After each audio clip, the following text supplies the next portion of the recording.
उपस्थित साथियों नमस्कार। आप सभी का स्वागत है। Welcome you all.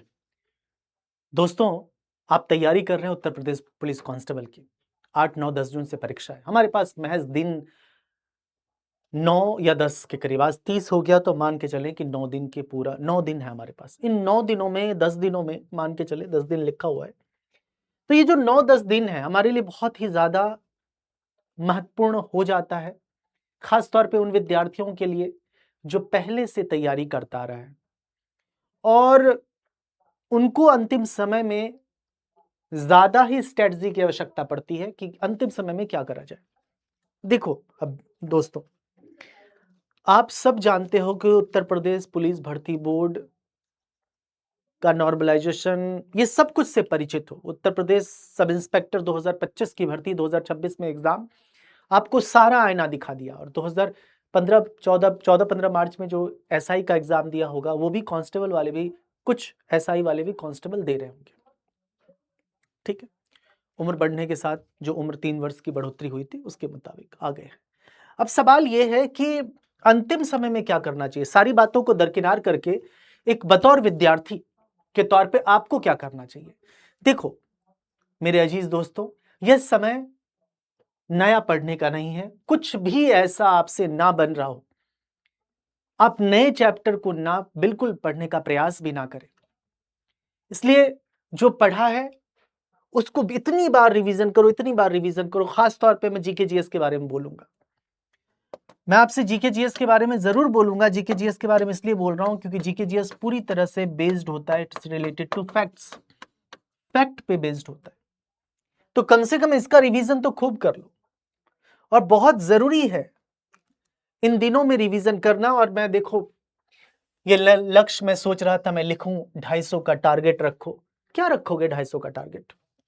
पहले तो मैं ये बोलता भी था 250 प्लस का टारगेट रखो, लेकिन इस रिजल्ट ने बता दिया कि नॉर्मलाइजेशन किस लेवल का और किस प्रकार का हो सकता है, जो भर्ती बोर्ड हर चीज को संदिग्ध रखती है। खैर, अभी हम उस मुद्दे पे नहीं जाना चाहेंगे। हमारा मेन फोकस होगा एग्जाम, परीक्षा, जो 8, 9, 10 जून को। बहुत गंभीरता के साथ परीक्षा दीजिए। अपना टारगेट रखें, 300 में से 300 करके आना है। टारगेट रखें। अब कितना भी आप नीचे गिरो, 270, 280, 260, पेपर का स्तर भी बताएगा, ये भी थोड़ा बहुत बताएगा पेपर। ठीक है, लेकिन पेपर, ये बात स्पष्ट है कि पेपर इजी टू मॉडरेट होगा।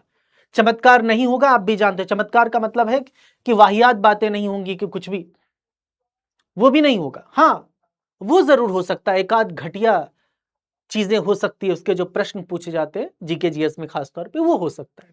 लेकिन 300 का हमें लक्ष्य रखना है। रिवीजन, पूरे सिलेबस को एकदम क्विक रिवीजन करें, क्विक, जल्दी जल्दी रिवीजन करने का प्रयास करें, क्योंकि ऑप्शंस रहेगा, ऑप्शन में से आप तलाश कर सकते हो कौन आंसर होगा। ये ध्यान रखें। ये नहीं कि बहुत समय लगाकर रिवीजन करें। रिवीजन समय लगाकर करने का समय नहीं है। और गलतियां कम करें। जो गलतियां एसआई में आपने छोटी बहुत गलतियां करी थी, कि भाई सिली मिस्टेक्स आपने कर दिया था रीजनिंग में, 5 में सुनता हूं 7 10 गलतियां हुई थी। तो गलतियां कोशिश करें कम हो। गलतियां हो, लेकिन वो गलतियां का मैक्सिमम चला जाए एक आध, कि एक आध गलतियां हो गई। वो सबके साथ होता है, जाहिर बात है। तो ये बात आपको होनी चाहिए। तो ये बहुत जरूरी है, निरंतर रेगुलर रिवीजन आप करते रहे। ठीक है, एकदम 300 के करीब ही रहना, आसपास। ये टारगेट रखना है कि हमें सही, और याद रखें जल्दी में सही करना, यही प्रतिभावान विद्यार्थियों की पहचान है। जल्दी में सही, क्योंकि जल्दी में अक्सर विद्यार्थी गलती करते हैं। ऐसे समय में इन 10 दिनों के दरमियान, 9-10 दिनों के दरमियान आप क्या ना करें और क्या करें, जाहिर सी बात है, बतौर एक गंभीर विद्यार्थी होने के नाते आपको जानकारी है, प्रतिदिन मॉक टेस्ट दें। मॉक जरूर दें। मॉक आपको परीक्षा 8, 9, 10 जून को पता नहीं चलेगा कि आप कुछ अतिरिक्त करने वहां गए। आपका स्वाभाविक वहां पे रहेगा कि मुझे करना है, बस नयापन नहीं होगा। मॉक टेस्ट दें। और 8 तारीख को एग्जाम है, तो एक दिन 7 तारीख को या 6 तारीख को ना दें, कोई फर्क नहीं पड़ता है। लेकिन अभी तो है हमारे पास, जो भी 2, 3, 4 तारीख तक तो दे ही।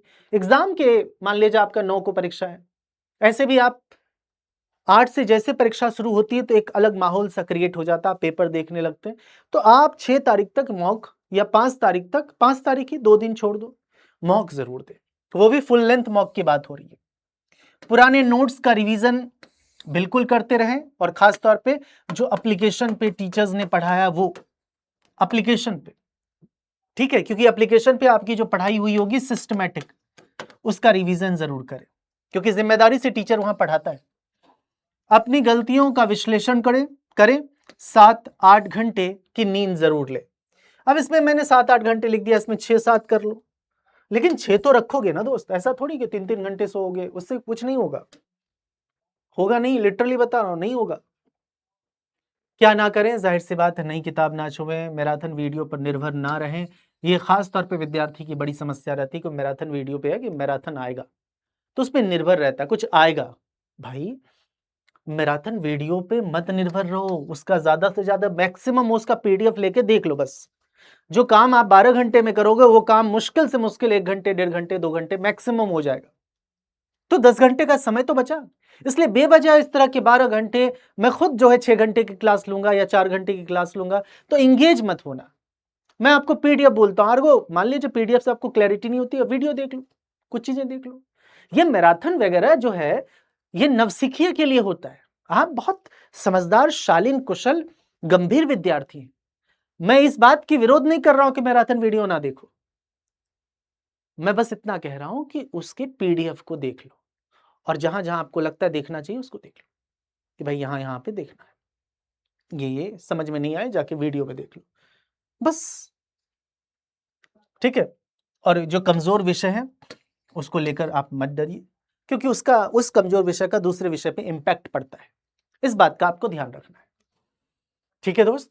तो ये जो है एक तो आप सिंपल सी बात है जो मैं आपसे ये पहले बात बता देना चाहता हूं, जो यहाँ की बात करें, जो ये 2 दिन है अभी, जो 10 और 8 है, अभी जो 2 दिन है आपके पास, 2 दिन या 1 दिन, अगर आज मैं कहता हूं कि आज 30 मई है ना, 30 मई है, महीने का मतलब सेकेंड लास्ट है, तो सिलेबस, पूरे सिलेबस पर एक नजर डालें, कमजोर बिंदुओं को एक बार पूरे सिलेबस को देख लो।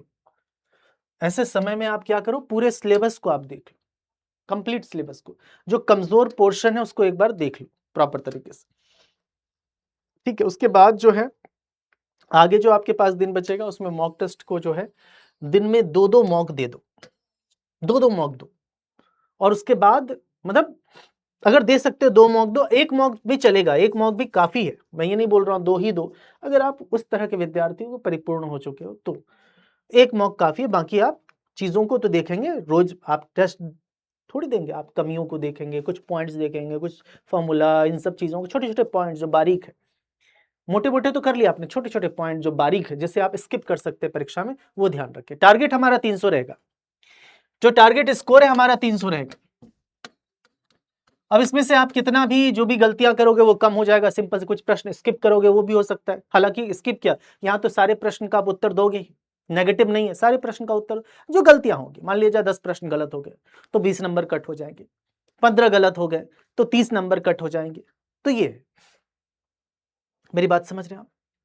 उसके बाद जो ये जो लास्ट दिन है ना दोस्त, मैंने बोला कि लास्ट दिन में आप मॉक मत देना, बस 2 दिन बचा के रखना, 2 या 3, प्योर रिवीजन, विशुद्ध रिवीजन, केवल फॉर्मूले, शॉर्ट नोट्स, ये सब आपको देखना है। जो है मैं आपको स्पष्टता के साथ कहना चाहता हूं, अंतिम में दिन में आपको फॉर्मूले को देखना है, शॉर्ट नोट्स देखना है, जो भी, और ये सब जो देखना है वो ऐप में जो टीचर्स ने पढ़ाया होगा, जिन टीचर्स से पढ़ा होगा, आपके पास बुक्स होंगी, टीचर्स के नोट्स होंगे, यूट्यूब के पीडीएफ होंगे, उन सब का कलेक्शन करके देख लेना, इंपॉर्टेंट, ठीक है। बाकी तो शांत, ये सब तो है ही, सारी चीजें कंप्लीट होती है, आप परिपूर्ण होते हो, नंबर अच्छा आता है मॉक में, तो आपका दिमाग स्वतः शांत होता है।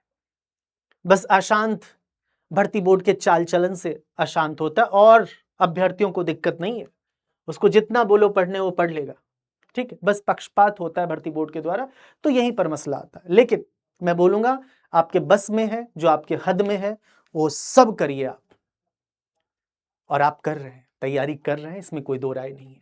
रणनीति तैयार है, प्रहार का समय है, आपकी तैयारी पूरी है, खुद पर विश्वास रखें। थैंक यू सो मच, ये मैंने आपको बताया, शुक्रिया। मैं ऑल द बेस्ट मैं कहता हूं, अभी आपके पास दिन है, और साथ ही साथ उन विद्यार्थियों को बताना चाहता हूं जो कांस्टेबल के बाद तैयारी करेंगे, क्योंकि कांस्टेबल के बाद आप प्रिपरेशन करोगे, टेस्ट देना मत छोड़ना, क्योंकि फिर से वैकेंसी तो आएगी, 27 में चुनाव है। मेरी बात समझ रहे हो? ये बात का आपको ध्यान रखना है, ठीक है। साथ साथ हम सब जो लड़ाई है वो लड़ते भी हैं, ठीक है, नॉर्मलाइजेशन को लेकर, वो सब को लेकर, स्कोर कार्ड को लेकर, ठीक है।